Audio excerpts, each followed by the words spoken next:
Oh, 11. Enggak, sama. Kan jawabannya tadi kayak Pak JK.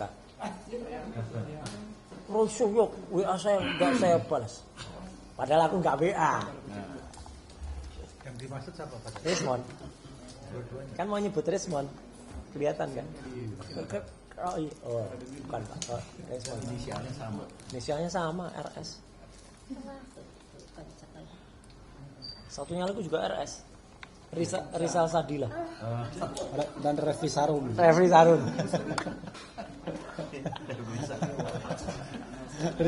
Riwawan Sabnan. Ayo Riwawan Sabnan. Rocky Serung. Jadi lucu-lucu namanya. Ganti satu huruf. Ayo. RS itu Ramdan Syah. Ramdan Syah. Benar, tidak apa-apa. Oke, kasih kode jangan ngobrol. Ya, berdua ini.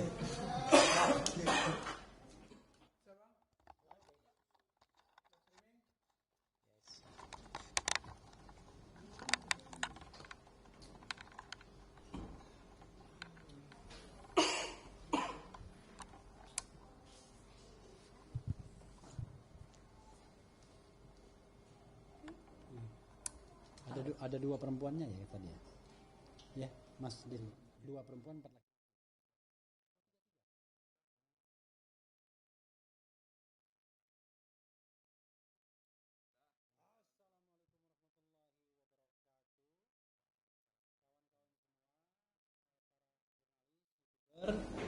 Dan pegiat media sosial lainnya, terima kasih atas undangan press conference yang kami adakan siang ini, hari ini.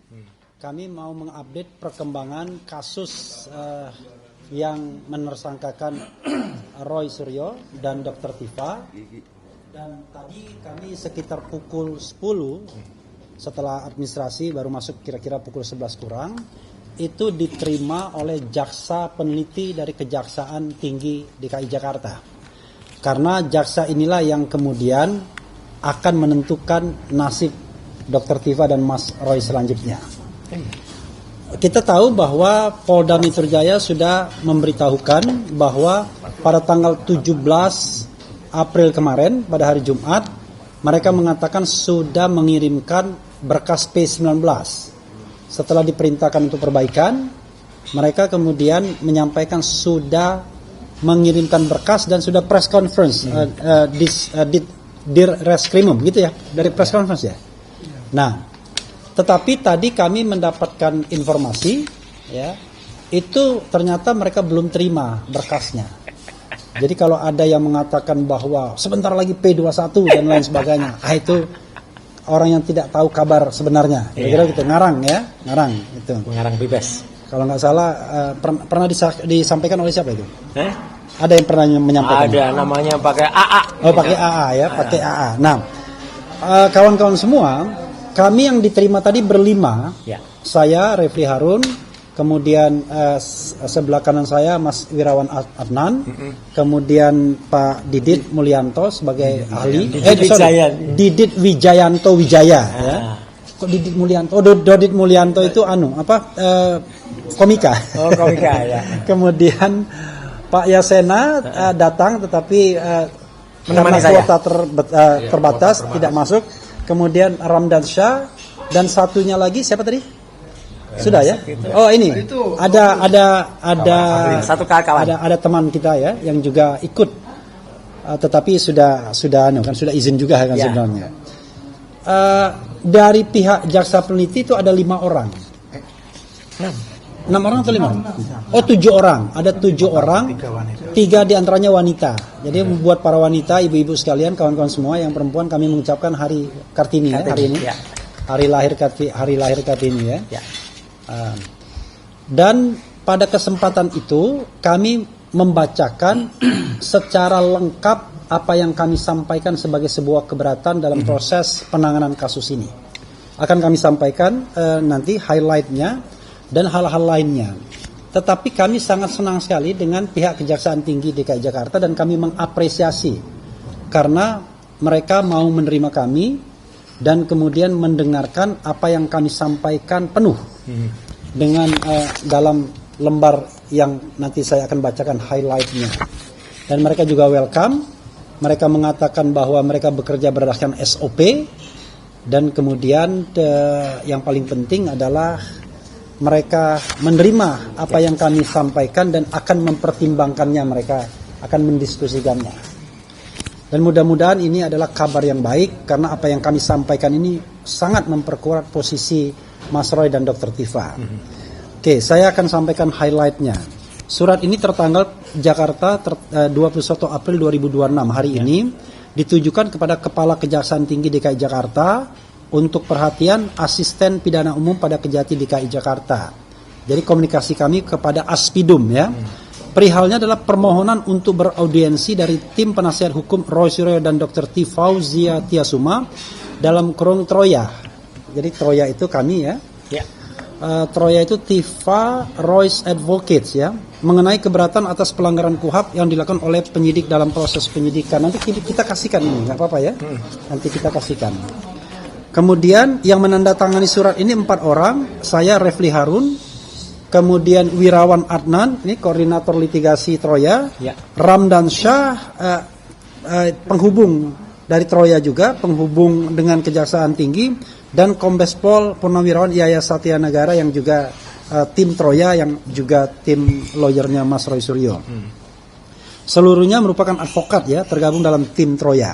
Nah, alasan-alasan yang kami sampaikan ya, bahwa sebagaimana telah diketahui publik, pengembalian berkas perkara P19 dari penyidik Polda Metro Jaya atas nama tersangka KRMT Roy Suryo Noto Diprojo dan Dr. T. Fauzia Tiasuma ke Kejaksaan Tinggi di Jakarta telah melampaui batas waktu yang ditentukan dalam KUHAP, Kitab Undang-Undang Hukum Acara Pidana, baik KUHAP lama maupun KUHAP baru.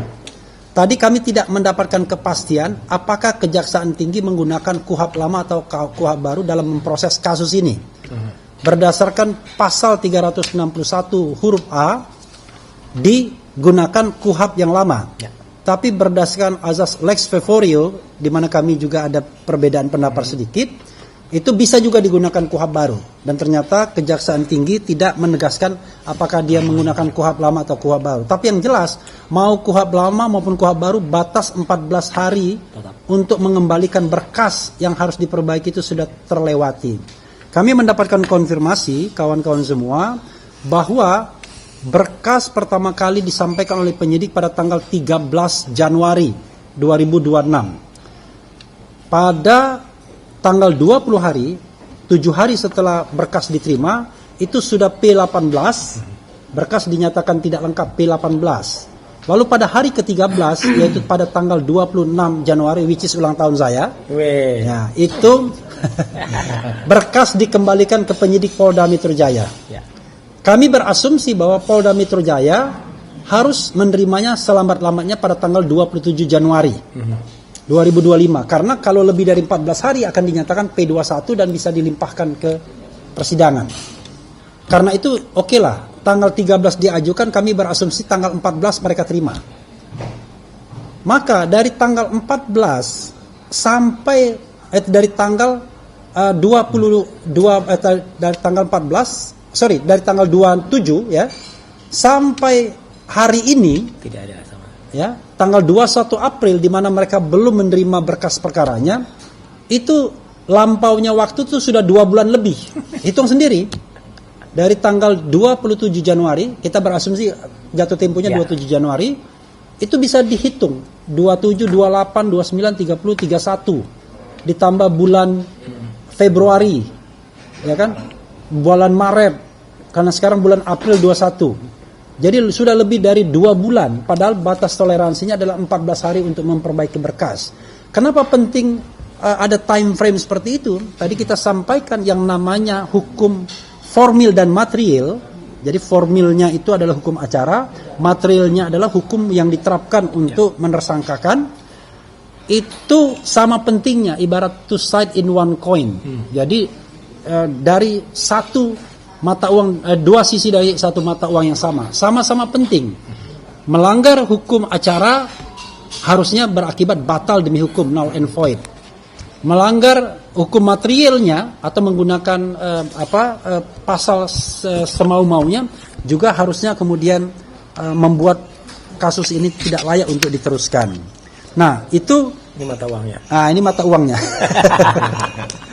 Jadi itu alasan pertama kami yang kami sampaikan, bahwa sudah lampau waktu 2 bulan, tidak hanya 14 hari, sehingga sepatutnya itu harus dikembalikan SPDP-nya, surat perintah dimulainya penyidikan, dikembalikan kepada penyidik, dan harusnya kasus ini ya tidak perlu ditindaklanjuti lagi.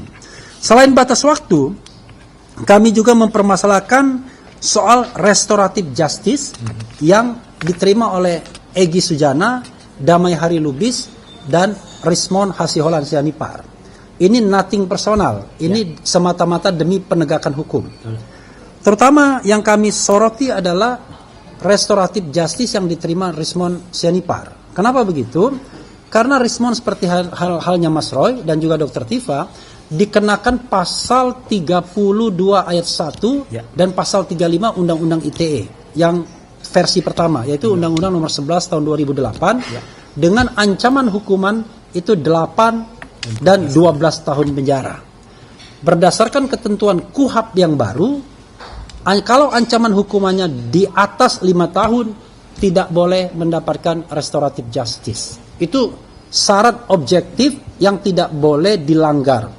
Nah, dalam hal ini ya sering kita dengar bahwa restoratif justice ini menggunakan KUHAP yang lama. Perlu kawan-kawan ketahui, di KUHAP yang lama itu tidak ada aturan mengenai restoratif justice. Selama ini yang digunakan adalah peraturan di bawah undang-undang seperti Perpol, peraturan kepolisian. Padahal kalau seandainya kita menggunakan azas lex favorio, di mana yang menguntungkan dipakai, itu harus sederajat. KUHAP lama versus KUHAP baru. KUHAP baru 2025, KUHAP lama 1981. Kalau yang menguntungkan KUHAP lama, silakan pakai. Tapi kalau KUHAP lama tidak ada, maka harus kembali kepada KUHAP yang baru. Tidak boleh turun ke Perpol. Itu sikap kami dan yang sudah kami sampaikan. Karena itu, kami mengatakan dari satu poin itu saja, restoratif justice yang dikenakan kepada setidaknya Rismon Sianipar itu bertentangan dengan undang-undang, sehingga seharusnya lah dibatalkan ya. Kemudian kami juga mempermasalahkan penerapan prinsip good governance dan clean government dalam penegakan hukum pidana. Jadi kawan-kawan semua, dalam KUHAP yang baru yang namanya kejaksaan ini memegang peranan penting sebagai dominus litis ya. Jadi mereka memegang bola sekarang ini. Dan penegakan hukum sekarang ini memang bergantung pada kejaksaan. Karena itu kita meminta kejaksaan tinggi melihat ini sesuatu yang objektif. Salah satu good governance dan clean government yang kami ajukan, tata kelola pemerintahan yang baik, adalah berlakunya Undang-Undang 30 tahun 2014 tentang administrasi pemerintahan.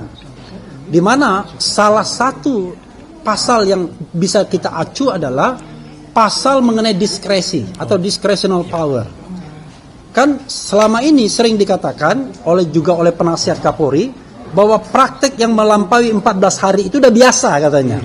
Ya kan? Udah biasa lewat 14 hari pengembalian berkas itu. Maka berdasarkan Undang-Undang Administrasi Pemerintahan, kalau itu dikatakan sebuah diskresi kebijakan, maka diskresi atau kebijakan itu tidak boleh bertentangan dengan undang-undang. Jadi kalau diskresi atau kebijakan itu bertentangan dengan undang-undang, maka itu batal demi hukum seharusnya. Nah, dalam konteks ini, kalau ada praktek selama ini 14 hari itu dianggap sudah biasa, bahkan ada yang katanya 1 tahun, bukan berarti benar. Makanya kami menuntut kebenaran dengan diterapkannya undang-undang secara benar. Baik undang-undang KUHAP lama dan baru maupun undang-undang administrasi pemerintahan. Itu alasan yang ketiga. Alasan keempat, jadi kawan-kawan semua, di Pengadilan Negeri Jakarta Pusat itu ada gugatan citizen lawsuit yang sekarang sudah berproses mulai dari pendaftaran 17 Maret yang lalu dan kemudian sudah memasuki tahap persidangan. Ya, Jakarta Selatan. Di Jakarta Selatan. Ini disampaikan oleh 9 Jenderal Purnawirawan kemudian 6 kolonel, dan 2 warga sipil biasa. Mereka mempermasalahkan soal manajemen perkara yang diduga ada penyelundupan hukumnya. Salah satunya adalah menggunakan pasal-pasal yang tidak ada kaitannya dengan dugaan fitnah dan pencemaran nama baik. Kita tahu bahwa Mas Roy, Dr. Tifa dikenakan salah satunya ditersangkakan dengan pasal 310 dan 311 KUHP mengenai pencemaran nama baik dan fitnah yang kemudian berubah menjadi pasal 433 dan 434. Dan kemudian juga pasal Undang-Undang ITE yang kaitannya dengan pencemaran nama baik dan juga fitnah. Tetapi lucunya Mas Roy dikenakan juga pasal-pasal yang tidak sesuai dengan fakta atau peristiwanya, yaitu ujaran kebencian, pemalsuan dokumen, manipulasi dokumen seolah-olah itu menjadi otentik dan lain sebagainya. Yang celakanya ancaman hukumannya itu tinggi. 6 tahun, 8 tahun, sampai 12 tahun.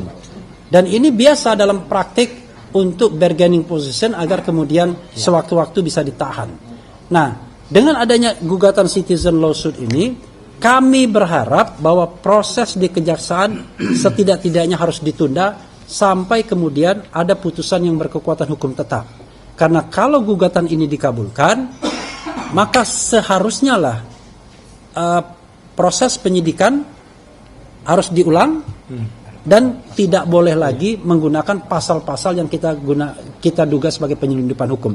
Tapi kalau soal proses penyidikan harus diulang, nanti mungkin Mas Didit yang banyak terlibat dari citizen lawsuit itu akan lebih menambahkan. Kemudian yang kelima adalah kawan-kawan semua, from the beginning, dari awal, yang namanya proses penyelidikan dan penyidikan yang dilakukan oleh Polda Metro Jaya itu sudah bertentangan dengan Undang-Undang tentang Perlindungan Saksi dan Korban, Undang-Undang 31 tahun 2014. Kami sampaikan juga tadi kepada pihak jaksa peneliti pada Kejaksaan Tinggi DKI Jakarta. Kenapa begitu? Karena pasal 10 undang-undang itu kurang lebih mengatakan yang namanya pelapor, korban, saksi atau saksi korban itu tidak boleh digugat baik secara perdata maupun pidana atas laporan atau kesaksian yang sudah akan sedang diberikannya. Jadi baik past tense maupun present maupun future. Dan Mas Roy, Dr. Tifa itu sudah diminta dan diterima sebagai saksi yang akan diajukan oleh tim pembela ulama atau TPUA yang melakukan atau mengajukan mengajukan bahwa ada laporan tentang tindak pidana yang dilakukan oleh mantan Presiden Jokowi, yaitu pemalsuan dokumen yang disampaikan pada tanggal 9 Desember 2024. Tetapi belum lagi itu selesai prosesnya, tiba-tiba Polda Metro Jaya sudah memproses pengaduan Jokowi. Padahal itu masalah belum selesai, baru dinyatakan selesai pada tanggal 22 Mei. Tanggal 30 sudah berproses. Jadi kami menganggap ini bertentangan dengan undang-undang tentang perlindungan saksi dan korban, di mana seharusnya saksi, pelapor, korban tidak boleh digugat secara pidana dan perdata. Termasuk tentu saja tidak boleh ditersangkakan, tidak boleh diproses penyelidikan dan penyidikannya sebelum kasus yang dilaporkan atau yang di mana dia akan memberikan kesaksian itu telah berkekuatan hukum tetap atau setidak-tidaknya sudah dihentikan. Ini belum dihentikan, mereka sudah diproses untuk dijadikan tersangka pada tanggal 7 November, beberapa bulan setelah pengaduan dari pihak Pak Jokowi. Kawan-kawan semua, itu yang dapat saya sampaikan. Mungkin ada beberapa detail pertemuan tadi yang bisa disampaikan atau diingatkan oleh teman-teman sekalian. Tetapi sekali lagi, kami sangat menghargai Kejaksaan Tinggi yang sudah menerima kami. Tidak banyak formalitas, cukup dengan komunikasi lisan, kami diterima. Dan kemudian kami sudah bacakan, juga kami sampaikan keterangan tertulis ini. Mereka kemudian berjanji untuk mempertimbangkannya dengan sungguh-sungguh dalam proses meneliti berkas selanjutnya. Dan yang paling penting adalah ternyata setelah kami konfirmasi, berkas itu belum teradministrasi di Kejaksaan Tinggi. Jadi kalau konferensi pers itu barangkali baru maksud menyampaikan, tetapi belum teradministrasi. Kita tidak tahu di mana barang itu disampaikan, apakah salah alamat atau tidak. Itu saja. Mungkin ada yang mau ditambahkan, Pak Didit dulu ya, atau Mas Wiran Fadlan. Pak Didit, oke silakan. Ya, silakan Pak Didit. Ya. Ya. Didit Wijayanto ya. Baik, terima kasih Bang Refli, Ya. Mas Roy, dan semua di sini. Jadi tadi saya ikut hadir sebagai ahli atau narasumber. Nah, khususnya poin keempat, ada yang namanya gugatan warga negara citizen lawsuit di Jakarta Selatan. Di sini supaya juga masyarakat tidak keliru ya. Ini kok ada beberapa komentar bahwa perdata mencampuri pidana. Ini keliru gitu. Nah, jadi kalau waktu itu Pak Jokowi membuat laporan. Nah, ketika membuat laporan, saya tadi jelaskan kepada jaksa, kami tidak mencampuri, gugatan ini tidak mencampuri, tapi melihat pada saat laporan dibuat, ada narasi peristiwanya. Narasinya apa? Nah, saya pun sebagai ahli ketika diperiksa dalam perkara pidananya Mas Roy, jadi di sana jelas ada video-video dan sebagainya yang mengatakan bahwa Pak Jokowi merasa dihina sehina-hinanya, direndahkan serendah-rendahnya. Artinya apa? Yang jadi masalah adalah pencemaran nama baik, apakah itu melalui fitnah atau pencemaran nama baik biasa. Namun ada beberapa pasal, yaitu pasal yang khususnya kita fokus di 32 ayat 1 dan 35 Undang-Undang ITE. Nah, saya bilang coba dilihat, karena saya hadir juga pada saat gelar perkara tanggal 15 Desember. Di sana tidak ada narasi dari laporan itu. Jadi kita tidak bicara soal material. Kita nggak masuk ke sana. Nah, pada saat membuat laporan, harusnya ada narasi di laporan itu. Itulah namanya manajemen penyidikan yang benar. Karena ada tim konseling waktu menerima laporan. Jadi jangan narasinya adalah peristiwa penipuan atau penggelapan, tapi pasalnya terselip pasal pembunuhan. Nah, kan repot itu. Jadi harus apa yang diterapkan pasal-pasalnya adalah sesuai dengan peristiwanya yang dibuat laporan, narasi-narasinya. Itu aja sebenarnya gugatan citizen lawsuit. Nah, ketika gugatan ini dikabulkan, artinya pasal-pasal itu kalau diterapkan ada unsur melawan hukumnya. Saya tadi sampaikan, kalau demikian alangkah bijaknya seharusnya penegakan hukum sesuai dengan pasal 139 KUHP yang baru atau pasal 81 KUHP yang lama. Dan kalau kita melihat perma, itu perma itu ada nomor 1 tahun 56 dan nomor 4 SEMA nomor 4 tahun 80 mengatur apabila ada perselisihan prajudisial maka pidana ditunda baik daluarsanya maupun penyidikannya. Nah, seharusnya demikian. Coba dibayangkan kalau seandainya sudah masuk ke dalam surat dakwaan, misalnya kemudian ada 6 pasal. Nah, itu kan repot. Ternyata gugatan citizen warga negara ini dikabulkan. Artinya ada 4 pasal harus rontok itu di sana. Karena tidak ada narasi. Jadi bukan masalah pengembangannya, tidak ada narasinya di waktu membuat laporan. Nah, jadi kita tidak menyoal pemeriksaannya, penyidikannya, tidak. Waktu menerima laporan tersebut, itu yang pertama. Kemudian tadi saya sampaikan juga pada saat itu ada surat dari Polda yang diterima tanggal 30 Maret. Ada perubahan pasal. Jadi dari Polda dikirim ke Kejaksaan Tinggi. Di sana setiap terlapor atau tersangka diberikan tembusan. Jadi kita bisa baca. Jadi pasal-pasal yang dikenakan itu berubah menjadi, nah ini anehnya, menjadinya harusnya kan tadinya kan 310, 311. Itu berubah menjadi tetap 310 KUHP dan 434 itu kan sebelumnya kan 311. Ya. Nah, itu saya ingatkan kepada tim kejaksaan ya, jaksa peneliti, Tolong dilihat itu suratnya. Kemudian di sana ada beberapa pasal, yaitu 242 KUHP baru, 243 KUHP baru, 246 KUHP baru. Kalau 246 itu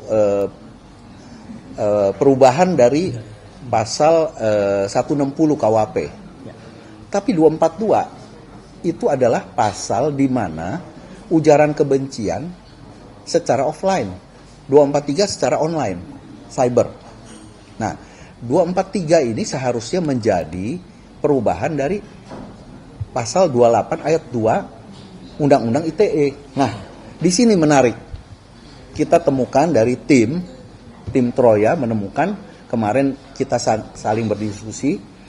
Jadi pasal 28 ayat 2 Undang-Undang ITE pada undang-undang terakhir adalah undang-undang tahun 2019. Ya. Tadi saya sampaikan, tolong dikaji oleh kejaksaan. Itu dinyatakan dalam KUHP baru dirubah menjadi pasal 243. Nah, KUHP tahun 2023. Undang-undang yang dirubah adalah tahun produksi 2019. Tiba-tiba 2024 pasal 28 ayat 2 ini dilahirkan kembali di Undang-Undang ITE. Nah, sekarang dengan isinya, kontennya yang berbeda, unsur-unsurnya. Jadi ini pertanyaannya adalah, sebenarnya kalau dikenakan pasal 28 ayat 2 Undang-Undang nomor Undang-Undang tahun 2019 yang sudah berubah 243 sebagaimana tertera dalam surat panggilan, pemberitahuan dan sebagainya, artinya apa? Sudah tidak sah. Dan ini timbul problematika yang baru karena ada, ya maaf ngomong, kita bicara ada anak haram di sini. Anak haram yang tahun 2024 lahir. Karena sebenarnya pasal tersebut sudah dinyatakan dicabut. Ya. Bagaimana dia bisa lahir kembali? Nah, ini problematika yang baru sebenarnya. Nah, itu tadi kita minta kaji, surat itu apakah dapat diterima secara sah.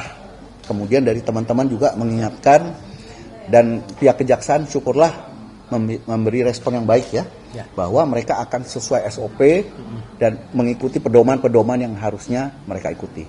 Demikian ya, tambahan dari saya. Terima kasih.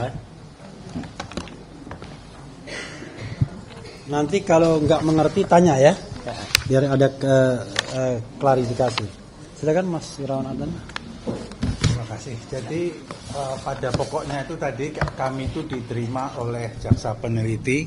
Mereka ini adalah calon penuntut umum dan harapan kami seterusnya menjadi calon saja, menjadi penuntut umum ya.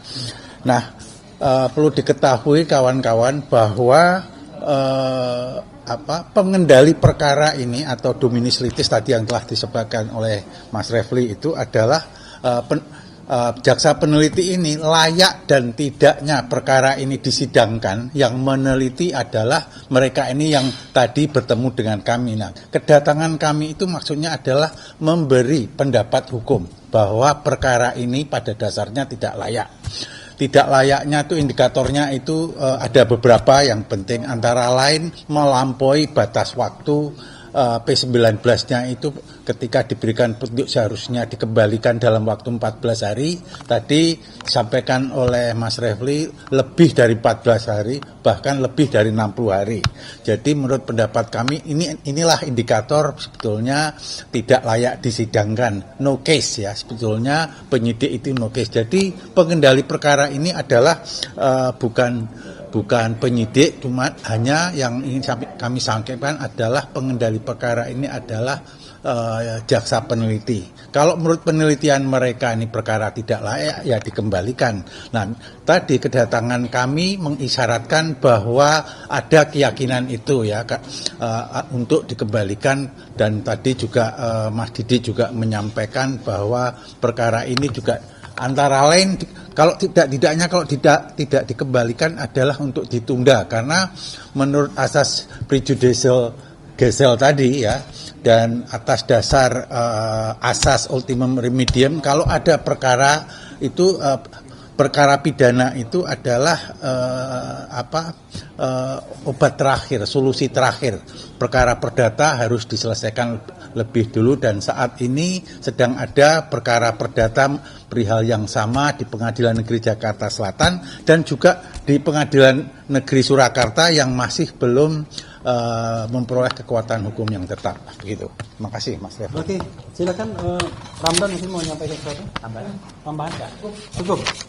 Jadi sebelum Mas Roy ya, tadi jangan sebelum Mas Roy menutup dengan doa dan kaosnya apa? Nggak ada, nggak ada kaosnya. Jadi kita jangan salah sangka. Jadi waktu pertemuan tadi Mas Roy tidak ikut masuk. Ya, itu. Bukan karena apa-apa, tetapi Mas Roy memang pihak yang langsung terkait dengan perkara.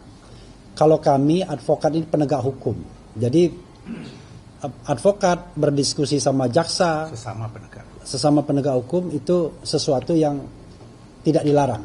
Ya, karena itu Mas Roy sebagai pihak yang berkepentingan tidak ikut, jadi menunggu di luar. Yang kita bicarakan itu adalah bagaimana menegakkan hukum formilnya, terutama prosedur itu, SOP itu dipatuhi, itu satu. Yang kedua, mungkin teman-teman bertanya, loh kalau begitu Mas Roy, Dr. Tifa ingin kasus ini dihentikan. Iya jawabannya. Tetapi jangan salah, kami tidak meminta maaf, kami tidak meminta restoratif justice. Di dalam KUHP yang baru, penghentian perkara itu bermacam-macam sebabnya. Ada 10 yang terbaru. Dan salah satunya pemberhentian demi hukum. Karena kami menganggap bahwa banyak sekali pelanggaran-pelanggaran hukum yang terjadi, sehingga seharusnya kasus ini ya sudah dihentikan. Karena sudah bertentangan dengan hukum. Bahkan sejak awal, ketika dilakukan penyelidikan, sudah salah. Karena yang ada di Barreskrim belum dinyatakan dihentikan atau berkekuatan hukum tetap. Jadi tidak ada niat untuk kemudian restoratif justice, menyerah dan lain sebagainya. Justru kita ingin menegakkan hukum, membuktikan bahwa apa yang dilakukan penyidik itu melanggar hukum. Apa yang dilakukan penyidik itu bertentangan dengan hukum yang ada. Karena itu sebagai advokat, ya kami juga ingin menegakkan hukum yang benar dan selurus-lurusnya. Oke, itu satu. Adapun mengenai ijazah dan lain sebagainya, sekali lagi kami tegaskan bahwa kami mendorong agar ada pembuktian yang adequate, yang memadai terhadap kebenaran apakah ijazah palsu atau tidak. Nah, salah satunya tentu dari forum yang memang pembuktian ijazah tersebut. Yaitu misalnya citizen lawsuit yang walaupun kemarin dinyatakan tidak dapat diterima atau di MO, bukan berarti kemudian tidak bisa dilakukan proses banding atau bahkan nanti kasasi. Kita akan lihat. Dan bukan tidak mungkin juga nanti ada pengaduan-pengaduan yang terkait dengan laporan baru. Laporan pidana baru yang dilakukan oleh mantan Presiden Jokowi bahwa yang bersangkutan sudah melakukan pelanggaran hukum pidana yang nyata dengan ditemukannya fakta-fakta atau bukti-bukti baru melengkapi bukti-bukti sebelumnya. Termasuk juga misalnya spesimen ijazah yang disampaikan oleh KPU dan KPUD. Sementara kasus Mas Roy dan Dr. Tifa sekali lagi bukan kasus pembuktian ijazah, tapi kasus dugaan pencemaran nama baik dan fitnah. Karena itu kita dari awal mengatakan itu bukan kasus pembuktian ijazah. Sehingga langkah yang kami tempuh adalah minta kasus ini dihentikan karena sudah melanggar hukum. Itu ya kawan-kawan sekalian agar kemudian tidak salah. Ya. Dan kami juga tidak ingin bahwa klien kami ini kemudian dengan sebab-sebab tertentu, dengan semena-mena kemudian ditahan atau diperlakukan tidak adil dan lain sebagainya. Silakan Mas Roy untuk menyampaikan hal-hal yang perlu disampaikan. Baik, terima kasih Mas Refli dan kawan-kawan penasihat hukum lainnya. Assalamualaikum warahmatullahi wabarakatuh. Waalaikumsalam. Ya, jadi tadi sudah disampaikan dengan sangat baik ya. Saya dan juga Dr. Tifa ya dalam tim ini ya, kebetulan kemarin Dr. Tifa mengikuti betul rapat sehari kemarin sebelum akhirnya tindakan kami pagi hari ini ke Kejaksaan Tinggi itu dilaksanakan. Jadi semua di bawah kontrol dan mekanisme. Juga saya berkomunikasi dengan pejuang-pejuang lain ya. Saya berkomunikasi dengan Mas Rizal Fadila, dengan Mas Rustam Effendi dan Bu Kurnia, yang sebentar lagi saya juga akan ketemu dengan mereka-mereka di salah satu tempat ya. Artinya apa? Semua itu dalam langkah yang sama.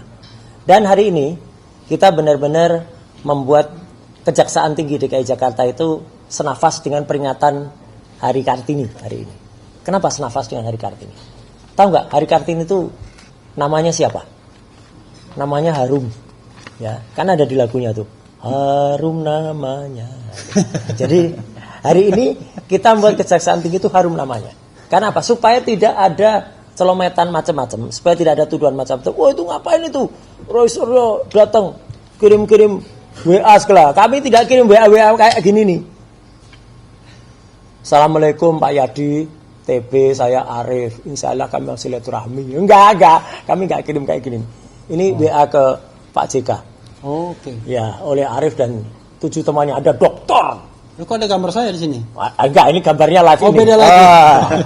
Ini multitasking ya. Oh, yes. Terus ada dokter lain lagi, saya baru tahu nih ada dokter Vivian, baru tahu ya. Enggak, ini sampingan aja.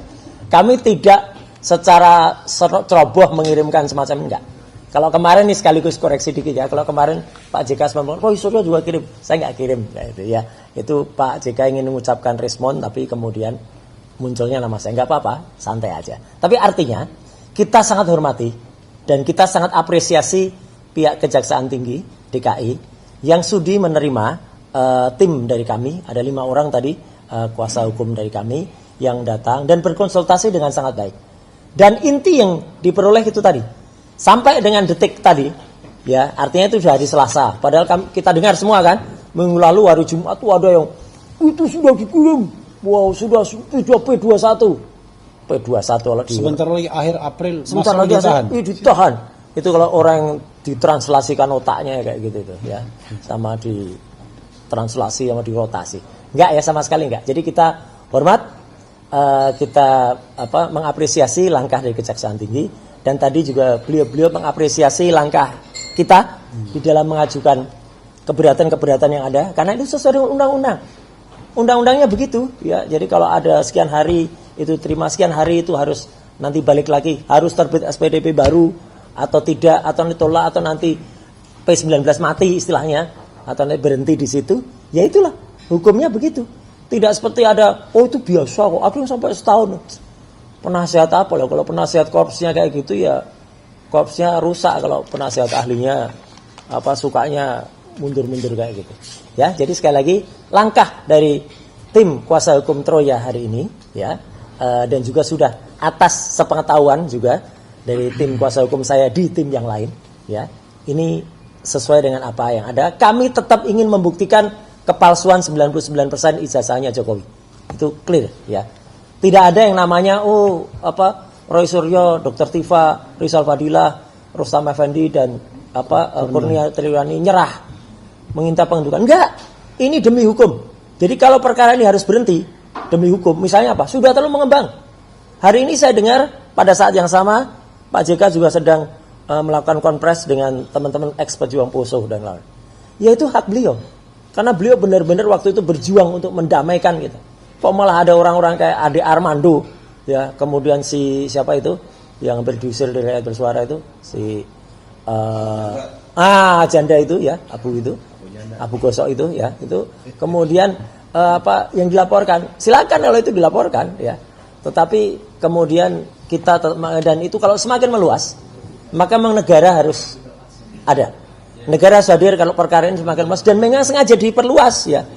Oleh pihak-pihak yang tidak berkepentingan, pihak-pihak yang mengobok-obok perkara ini, ya, tidak mencontoh DKI Jakarta. Jadi kalau Kajari DKI itu membuat ini dengan sangat bagus, Pemprov DKI juga membuat bagus, yaitu dengan menertibkan ikan sapu-sapu, ya. Nah, itu jadi membuat bersihnya saluran. Nah ini Indonesia harus dibersihkan dengan apa? Lakukan ya penegakan hukum yang clear terhadap perkara ini. Apa itu penegakan hukum yang clear? Dibuat jelas, dibuat terang, segera selesaikan. Ya, bagaimana caranya? Itu kita persilahkan kepada para kuasa hukum. Saya kira itu yang saya sampaikan. Sekali lagi apresiasi dan salam dari kami. Memang kami sebagai prinsipal sangat mendukung tadi, dan tadi saya ada, tapi saya tahu diri untuk tidak kemudian ikut-ikutan gitu ya untuk masuk ya. Dan kemudian Dr. Tifa juga kemarin seharian juga menitipkan beberapa pesan, dan itu ada di dalam risalah kita yang ada. Dan kita juga tidak celometan, kita juga sembarangan kirim-kirim WA kayak gini nih misalnya ya gitu. Nanti WA-nya saya jelaskan di dalam salah satu acara nanti malam ya. Oke, saya kira itu teman-teman semua. Terima kasih atas perhatiannya, dan saya kembalikan lagi kepada koordinator tim kuasa hukum kami, Mas Refli Anun. Wassalamualaikum warahmatullahi wabarakatuh. Waalaikumsalam. Gak ada kaos hari ini. Nggak ada kaos. Gak ada. Tapi itu Kaosnya untuk nanti malam soalnya. bukan Harun namanya, tapi Harun namanya. Oh, Harun ya. Pakai N belakangnya. Oke. Ya. Ada yang mau bertanya? Silakan. Pakai mic bisa nggak? Saya pakai mic ini. Iya. Biar dengar. Biar dengar. Atau saya ulangi pertanyaan ini. Ya. Ya.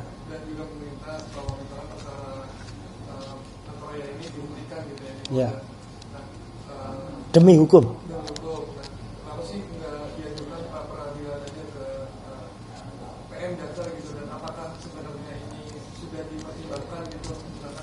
Ya. Iya, tadi teman dari iNews mengatakan kenapa tidak diajukan pra peradilan. Pertama saya ingin jawab ya, di antara kita penasihat hukum itu selalu berdiskusi, dan diskusinya itu didasarkan perkembangan yang ada, perkembangan kasus yang ada, dan didasarkan pada kemauan atau concern dari prinsipal. Ada beberapa di antara penasihat hukum yang mengatakan pra peradilan, ada yang mengatakan tidak. Tapi ketika dibalikkan kepada prinsipal, para prinsipal Dr. Tifa dan Mas Roy mengatakan untuk sementara di hold dulu, kan gitu ya. Nah, jadi kalau prinsipal belum berkenan, tentu kita tidak akan melangkah lebih jauh. Itu alasan yang sangat objektif. Alasan kedua adalah kita sedang mengupayakan untuk memberitahukan kepada jaksa peneliti yang bakal menjadi jaksa penuntut umum kalau kasus ini disidangkan, dan kita berharap tidak pernah ya. Jadi ini juga akan berdampak pada penghentian kasus kalau seandainya argumentasi kita ini diterima.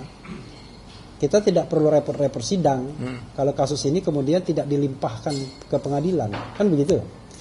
Jadi upaya itu satu demi satu, step demi step. Tetapi tentu kita bersiap untuk hal-hal lainnya. Pra peradilan kita bersiap, kemungkinan lain juga kita bersiap, ya, membangun argumentasi kita juga bersiap. Tapi langkah yang kita lakukan hari ini adalah langkah mendatangi Kejaksaan Tinggi, karena kalau ibarat permainan sepak bola, bolanya sekarang ada di Kejaksaan Tinggi DKI. Karena bolanya ada di mereka, dan mereka punya kewenangan untuk menyetop kasus ini sebagai dominus Dari litis tadi. Dari hakim praper itu. Ya, maka kemudian tentu kami menjadikan itu sebagai option pertama dulu. Gitu ya? Jelas kan? Gitu. Oke, ada lagi ya? Ya, silakan, Pak. Nah, terhadap penjelasannya ada yang mau menambahkan nggak? Cukup lah. Cukup ya? Oke, silakan. Silakan, Mbak Budo. Mas Roy tadi kan udah tegas ya bilang bahwa tetap ingin melanjutkan kasus, Ya. tidak berharap pada RJ gitu di satu sisi. Enggak. Kemarin Pak Jokowi juga memberikan isyarat bahwa kalau untuk Mas Roy Suryo dan Dr. Tifa itu nggak ada kesempatan RJ, tanggapannya Mas? Oke. Ini Rosero itu yang ini apa yang ini? Oh, yang ini. Pertanyaan menarik ya, karena tadi mungkin nggak terdengar karena nggak ada mikrofon. Jadi katanya dari tembok ratapan mengatakan nggak akan memberikan RJ. Siapa yang minta RJ ke sana? Nggak sama sekali. Dari awal RJ itu tidak ada, kalau dalam bahasa daerah saya, sak kuku ireng pun ya. Jadi sekuku kecil hitam itu nggak ada sama sekali kita minta RJ. RJ itu tidak menang ya. RJ itu kalah. RJ itu menyerah kalah. Restorasi. Jadi bagi sahabat-sahabat kami yang melakukan RJ terserah. Tapi mereka tidak menang. Mereka justru kalah. Kalah total ya. Kalah sekalah-kalahnya, sehina-hinanya. Jadi kami nggak akan RJ. Ada satu pendapat hukum kawan saya juga sih sebenarnya, mantan Kompolnas, yang juga bilang RJ adalah penyelesaian terbaik. Enggak. Kami masih sangat kreatif untuk bisa menemukan jalan yang lain. Maka waktu itu kita tempuh jalan dari MK. Meskipun belum diterima karena ada yang kurang pas, nggak apa-apa. Kita nanti masukkan lagi. Dari citizen lawsuit ya, Terakhir harusnya NO itu kan di awal ya, need overclock itu kan harusnya di awal. Tapi kenapa tiba-tiba ditaruh di belakang? Ya udah nggak apa-apa. Nanti ada lagi nih CLS yang dilakukan oleh bapak-bapak dari Purnawirawan TNI. Banyak jalan itu, termasuk juga kita memverifikasi aturan-aturan baik di dalam KUHP lama maupun KUHP baru yang ternyata kita buktikan kan hari ini ada seorang yang bohong lagi tuh. Setidaknya orang itu udah bohong berkali-kali ya. Yang Jumat yang lalu mengatakan sudah limpah, kemudian sudah P21.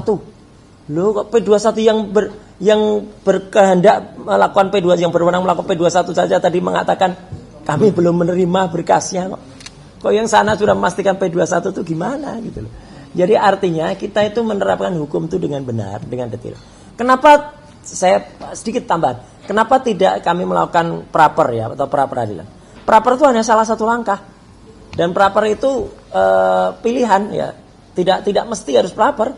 Karena praper itu misalnya menggantungkan perkara ini di bawah satu hakim tunggal dengan waktu pemeriksaan yang hanya seminggu. Apa rela perkara yang panjang ini yang sudah setahun diperkarakan dilaporkan dan kasusnya sudah hampir 13 tahun hanya diputus selama seminggu oleh seorang hakim tunggal praper? Enggak. Kita enggak akan mempertaruhkan hal semacam itu. Kita akan taruh nanti kalau misalnya ini dipertaruhkan di sidang yang benar. Tapi sidang yang benar pun, itu pun sidang untuk pengujian ijazahnya. Ijazah itu adanya di CLS, jangan salah. Bukan di sidang pencemaran nama baik yang terus-menerus katanya dilakukan dan saya akan bawa ijazahnya. Bohong itu, nggak ada itu. Berkali-kali sudah ada kesempatan untuk bawa ijazahnya, nggak pernah dibawa kok. Gitu. Jadi artinya sekali lagi saya jawab ya bahwa untuk RJ ya. Kalau bahasa anak muda, sorry Mac, gitu ya. Kita nggak akan RJ, ya, itu ya. Nggak usah nawarin RJ lah. Gitu. Nggak usah juga desak-desak, nggak usah nawarin umroh, nggak usah desek-desek kami sampai ke kamar kecil. Mau RJ nggak, gitu ya. Atau nggak usah nawarin macam-macam, ya. Nggak ada sama sekali soal itu. Ya, terima kasih. Iya. Oh, dikit tadi, silakan. Iya, masalah praper tadi. Jadi begini, saya lengkapi ya pertanyaan yang masalah praper. Ya. Tadi Pak Refli kan sudah menjelaskan alasan saat ini tidak mengambil langkah-langkah pra peradilan. Kemudian seperti tadi juga Mas Roy bilang, apa iya tidak rela lah selama 7 hari dikorbankan dengan ketidakpastian apakah bisa dikabulkan atau tidak praper. Nah, saya lengkapi. Jadi gugatan CLS ini bukan praper, bukan pra peradilan. Gugatan CLS ini adalah mengenai penyeludupan pasal. Karena ada pasal yang waktu dilaporkan peristiwa yang dibuat di dalam laporan polisi itu tidak sesuai dengan pasalnya. Nah, jadi Polda ini diminta melakukan koreksi bahwa nanti harus juga terbit aturan yang tidak lagi membolehkan adanya penyeludupan pasal. Kalau dikabulkan, berarti ada 4 pasal yang jadi masalah, yang bersifat melawan hukum. Pasal 27A, pasal 28 ayat 2 Undang-Undang ITE, pasal 32 ayat 1, pasal 35 Undang-Undang ITE. Nah, pertanyaannya, apakah setelah dikabulkan oleh CLS, kemudian 4 pasal itu akan rontok dengan otomatis? Tidak. Jadi perdata tidak bisa mencampuri pidana. Jadi apa manfaatnya? Nah, setelah gugatan CLS ini dikabulkan sampai inkrah, barulah kita praper. Itu ada kepastian. Jadi 4 pasal itu berarti benar-benar dinyatakan sebagai pasal selundupan, artinya baru kita praper. Kita tidak lagi seperti Mas Roy bilang tadi mengorbankan 7 hari dengan satu hakim tunggal. Kemudian kita mengorbankan semuanya dengan ketidakpastian. Tapi kalau sudah itu akan menjadi kepastian hukum. Karena putusan pengadilan CLS mengakui dan mengabulkan ada 4 pasal yang diselundupkan. Artinya kita praper untuk dirontokkan itu 4 pasal. Ya. Nah, jadi kita jangan sia-sia melakukan tindakan-tindakan yang tidak jelas kadang-kadang. Ya, itu aja. Oke. Terima kasih. Terima kasih. Jadi kesimpulannya untuk pra-pro tadi ya, kita tentu menunggu timing, waktu. Ada kondisi-kondisi tertentu di mana kita pasti akan mengajukan pra-pro. Saya tidak mau menyebutkan kondisi tertentu apa, karena tidak bagus kan, the worst skenario-nya. Tetapi untuk hari ini, untuk saat ini, kami masih belum melihat kondisi itu. Karena kami masih bisa beraudiensi dengan Kejaksaan Tinggi dan itu merupakan prioritas pertama. Ya, oke. Ada lagi yang mau bertanya? Oke. Cukup ya? Ya, terima kasih. Oke, terima kasih. Mudah-mudahan ini bermanfaat. Mau doorstop silakan. Tetapi yang paling penting adalah kami berbahagia hari ini. Mudah-mudahan ini pertanda baik terus-menerus ya. Ya, amin. Bahwa harapannya bahwa kasus ini betul-betul dihentikan dan SPDP-nya dikembalikan. Dan kemudian nanti energi Mas Roy, Dr. Tifa bukan lagi dikejar, tapi mengejar ijazah palsunya kan begitu. Oke. Terima kasih. Wassalamualaikum warahmatullahi wabarakatuh. Gak perlu sebutin. Nanti di mikrofon ini jam 4 saya ada di sana, ya. Jam 7 saya nanti dengan Rismon ada di sini. Dengan Rismon dan beberapa orang yang lain. Seru nanti untuk saya. Oke, terima kasih. Oke. Merdeka. Merdeka. Merdeka. Harum namanya. Harun namanya. Harum namanya. Yuk, aku cabut Mas. Tak ketemu. Tak ketemu mau janjian ketemu Ustaz.